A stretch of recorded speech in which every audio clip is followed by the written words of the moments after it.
Well, hi folks, 22nd of May now. Just been planting my leeks out. I'll give you a bit of a look around, show you what I've been up to, show you how things are growing. So this evening I've just planted my leeks out. I don't know how long this video will last. My camera's only on, my phone's only on 10%, so it might run out, so we'll just have to see how it gets on. So I've planted my leeks as normal. I've made the holes. I've not actually dibbed them this year. I've used that big spike I have and sort of made a conical hole. And just plonked one little leek plant in as usual, and then top the hole up with water to allow some soil to wash over the roots, and then we'll just see how they take. It's not the ideal time to do it when we've got a heat wave coming up, but we'll have to see. And also I've planted out my second lot of peas with a few more spare leeks at the side. These are the second lot. They did quite well in here actually last year because it's quite wet soil this, so we'll see how they get on. The trouble is with this bit, it's quite a sluggy bit, so they do tend to get nibbled a bit, but we'll see. If the weather dries the soil up a bit, that should deter the slugs hopefully in the next few days, or week of hot weather which we're supposed to be getting at last. So this is my asparagus bed. As you can see, I've not taken any at all this year. I'm just going to try and build up the roots and the bulbs, or what, not bulbs, but whatever you call it anyway. So apparently what you do is you just let it grow like you do with rhubarb, so it can put all the energy back into the plant, and then hopefully next year I may be able to take a few little pickings early on, a few little spears, and then it should be alright, because then that'll be about the third year. So it's just a waiting game by all accounts with the old asparagus. Rhubarb still powering along. I've taken about £10 already and frozen that, so it's been a good year for rhubarb, I'll give it that. So the pond's been having a bit of an overhaul. I've spent a fortune on all these.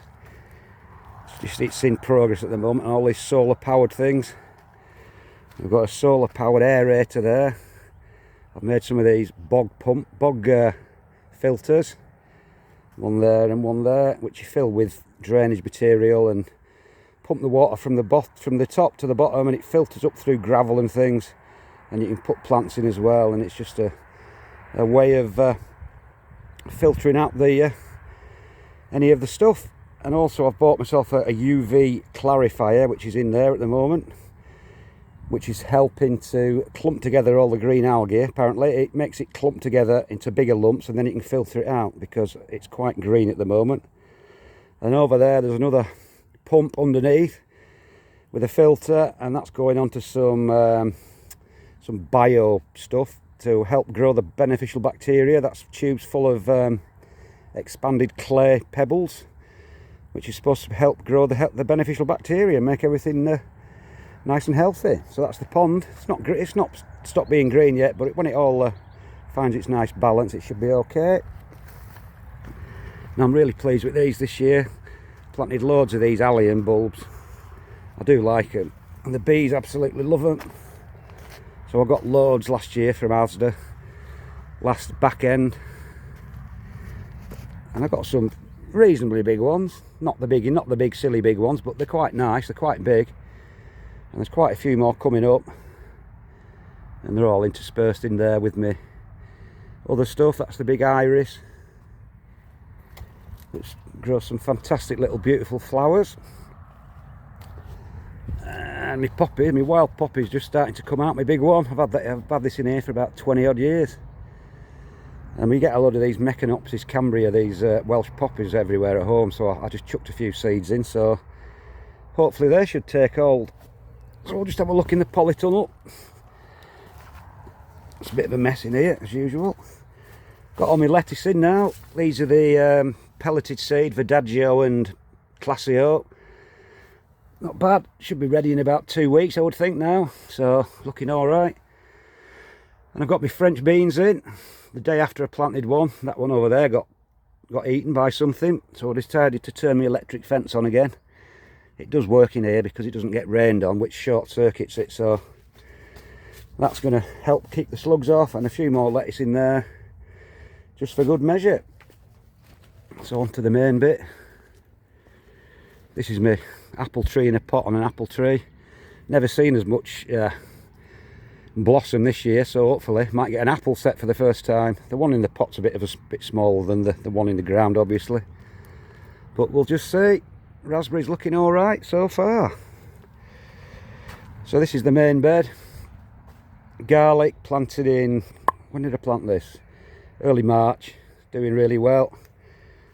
First batch of spring onions in there, probably only a couple of weeks off being ready. Onions have been absolutely brilliant this year. I planted them really early, sort of middle of March, as soon as they arrived.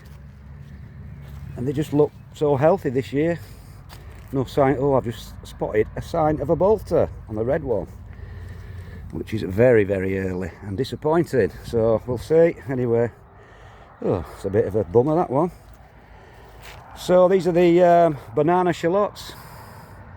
Same as usual, Ilista and Zebrun. Got some more Zebrun in. I found a good supplier of these.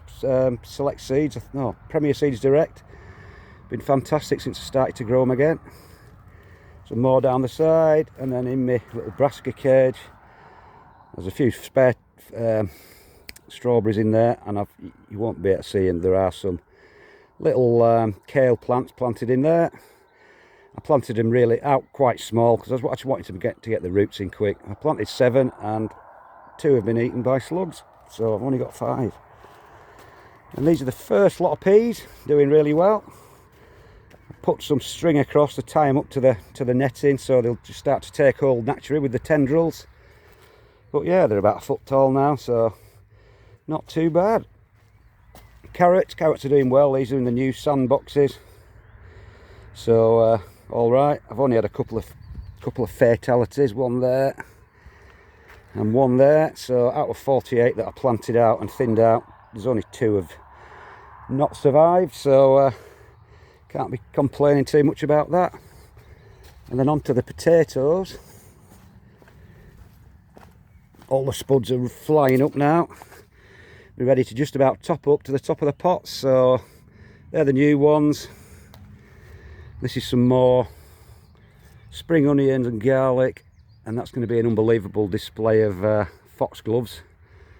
Over there, like I said, I planted some spinach, and again the slugs have had that one and that one, so I'm down to 5 from about 7. So hopefully when it dries out it should stop the slugs. Parsnips taken really well, growing away well. A few more of the potatoes, and the only 3 that haven't come up are the blue Danube, which have got a high dormancy, so they do tend to take a bit longer than most to come through. And then finally, one bit of a disaster is this bit, a fresh bit I dug for some wildflowers. Sowed all the wildflowers, they came up, there was a fantastic sort of crop of tiny little seedlings.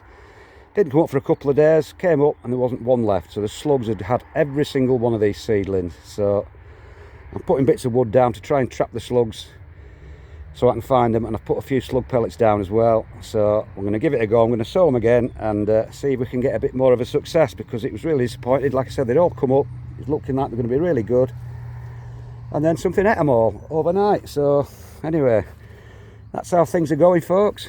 Can't really complain. Weather's looking on the turn, so that's about it. I'll see you later.